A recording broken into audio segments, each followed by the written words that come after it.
I'm actually trying to reinvent now my Mm, work-life balance. mm. I'm actually, have you're talking to me from Joshua Tree, California, where I live now with my wife and composer Morgan Doctor, who scored my last 8 films, and Wow.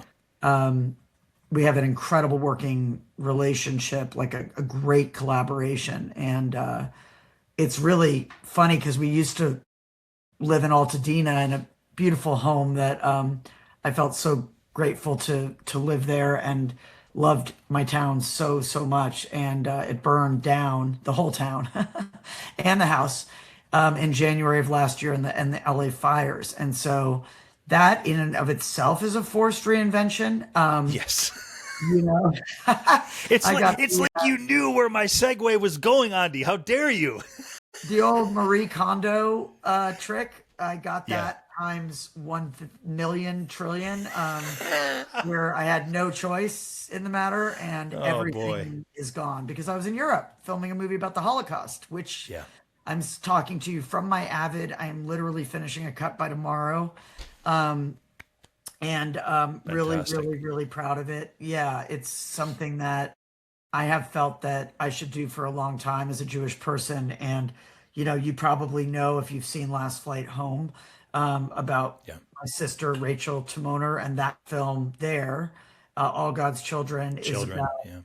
Yeah. yeah, All God's Children, if you're listening to this, is about, and not watching because I just pointed at a poster. That's right. That's right. That happened to exist because it was in New York, by the way. All of these are Yeah. like donated from people that happen to have Oh, are they amazing? familia. Yeah. I lost They all would have to be. my stuff. Yeah. But yeah, my sister had to tell me that there's spiritual, that I was crying in my movie All the Walls Came Down, the new one Yeah.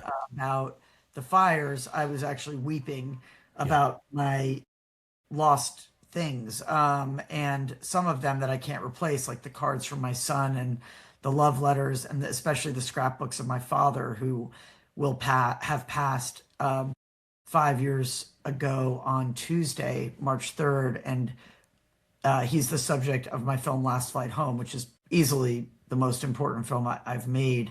But anyway, she tells me, Yeah. there is spiritual, that we surround ourselves by the things that we value. And in this case, Right. I didn't Right. have a chance to pull any of them out since the fire happened when we were in Europe. Yeah. And you know, and so anyway, it's fast forward to a year and a half later, and I'm actually trying, not even a year and a couple months later, and I'm trying to finally take time to make the films even slower. Mm, And these last few, I mean, I've put out like, and my wife has been like, "Can you stop making 2 films at once?" really. And I said, "Well, can you stop these traumatic things from happening to me?" Mm, mm, mm. And it's not like I consciously processed my trauma this way. It was that with Last Flight Home, I didn't mean to make a film. I was actually filming my dad to not forget a single word he said. And I set up 4 cameras. And it's like at this point, documentary filmmaking is like a second language to me. So I realized I was having this nervous breakdown because he was going to do medical aid in dying, and there was going to be a limited time he was here.